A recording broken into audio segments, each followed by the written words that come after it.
नाम शाज़िया है। मैं एम्प्लॉय ऑफ पीटीडी बांडी पोरा से हूँ। तो मुझे हमें 13 आदमियों को सस्पेंड किया गया ज्यूरिंग पेंडिंग एफआईआर, जो ऑलरेडी एफआईआर था 2018 में, जिसको मैंने क्राइम ब्रांच में कोऑपरेट किया। मैंने उनके क्वेश्चंस का जवाब भी दे दिया। फिर उन्होंने मुझे सर्विस बुक रिलीज़ किया तो अक्टूबर 2020 में मेरा सर्विस बुक रिलीज़ हो गया डिपार्टमेंट को। अगर उस टाइम एफआईआर था, फिर सर्विस बुक कैसे रिलीज़ हो गया? फिर मैं फिर दिसंबर का महीना था, मैं शॉक्ड हो गई 3:35 पर जब न्यूज़ एक वायरल हो गई। एलजी साहब ने एक ऑर्डर निकाला 13 बंदों को, जिसमें 7वें सीरियल पर मैं थी। तो उन्होंने कहा एफआईआर नंबर 25 इज़ पेंडिंग। उसके बाद मैंने रिप्रेजेंटेशन एलजी साहब को भी की, वहाँ से भी मुझे कोई जवाब नहीं आया। फिर उसके बाद मैंने ऑनरेबल हाई कोर्ट का दरवाज़ा खटकाया। फिर मैं वहाँ गई। मेरा एडवोकेट साहब है परवेज़ नज़ीर साहब, जिसने मुझे वहाँ ऑनरेबल हाई कोर्ट में चैलेंज किया मेरा ऑर्डर।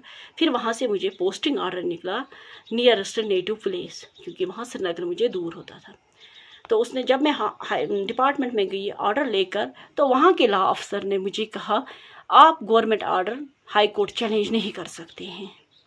अगर high court government order challenge नहीं कर सकते हैं, फिर क्या ज़रूरत है हमें हाई कोर्ट जाने की? हर एक मसला होता है जो कोर्ट ही सॉल्व करता है। मैं भी अपनी गलती है या नहीं, ये कोर्ट में मैं साबित कर सकती हूँ, ना कि घर में बैठकर, ना कि डिपार्टमेंट में बैठकर। इसके बाद मैंने दूसरा ऑर्डर ऑनरेबल हाई कोर्ट से निकाला 50% अलाउंस अंडर CSR 108। मैं फिर गई अपने ऑफिसरों के पास, वहाँ मैंने ऑर्डर डाला प्रॉपर रिसिप्ट लेकर, मगर वो कोर्ट ऑर्डर इम्प्लीमेंट आज तक नहीं हुआ। उसके बाद चाइल्ड एजुकेशन, जिसका ऑर्डर है अगर मुलाजिम लीव पर भी होगा, सस्पेंड भी होगा, उसको दिया जाएगा। जबकि मेरे साथ और 12 बंदे थे, उनको डाला गया 54,000, मगर मुझे टिल डेट आज तक नहीं डाला गया। जबकि हमारा एग्जीक्यूटिव इंजीनियर सैम था सुंबल में और बांडीपोरा में, AOB से अकाउंटेंट साहब भी सैम था, उन्होंने उनको डाला, मुझे नहीं डाला। फिर मैं गई, उन्होंने कहा आपको नहीं हो जाए। फिर मैंने यहाँ से उनको CSR दिखाया और मैंने कहा आपने सुंबल वालों को डाला, मुझे क्यों नहीं? तो एग्जीक्यूटिव साहब ने बोला मुझे गलती से वहाँ डाला गया, और डबल AO साहब ने भी यही बोला कि मुझे ऐसे ही दस्तखत किसी ने लिया, किसी क्लर्क ने। ये क्या बात है, एक DDO को ऐसे ही दस्तखत लेते हैं? फिर उसके बाद उसने मुझे एक लेटर लिखी, जिसमें उसने लिखा इसने लेट डॉक्यूमेंट्स भरे हैं चाइल्ड एजुकेशन के, जबकि मैंने 25 मार्च 2021 को ही एजुकेशन के पेपर दिए डिपार्टमेंट को, जिसका मुझे प्रॉपर रिसिप्ट है।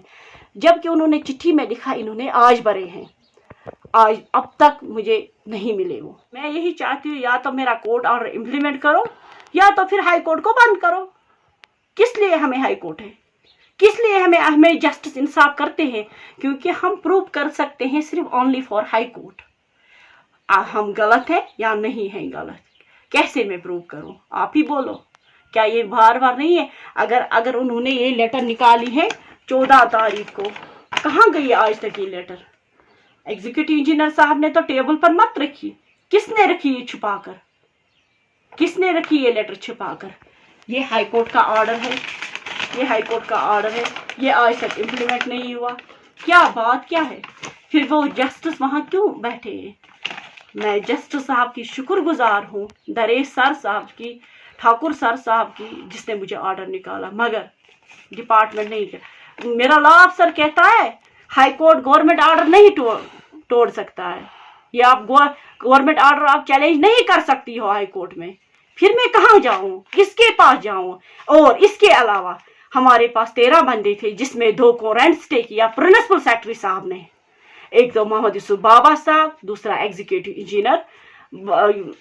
इंजीनियर को भी, आफ्ताब साहब को भी वापस लिया गया। जब एग्जीक्यूटिव इंजीनियर को वापस लिया गया, चीफ इंजीनियर को वापस लिया, बिकॉज ऑफ उनके पास अप्रोच है, बिकॉज ऑफ वो अप्रोचल है। मेरे पास अप्रोच नहीं है, मैं एक गरीब लेडी हूँ। अदरवाइज अगर मेरा इन लास्ट में कहती हूँ, अगर मेरा कोर्ट केस इम्प्लीमेंट नहीं हुआ तो मैं अपने बच्चे के साथ सुसाइड करूँगी, और जिम्मेदार होगा PDD डिपार्टमेंट।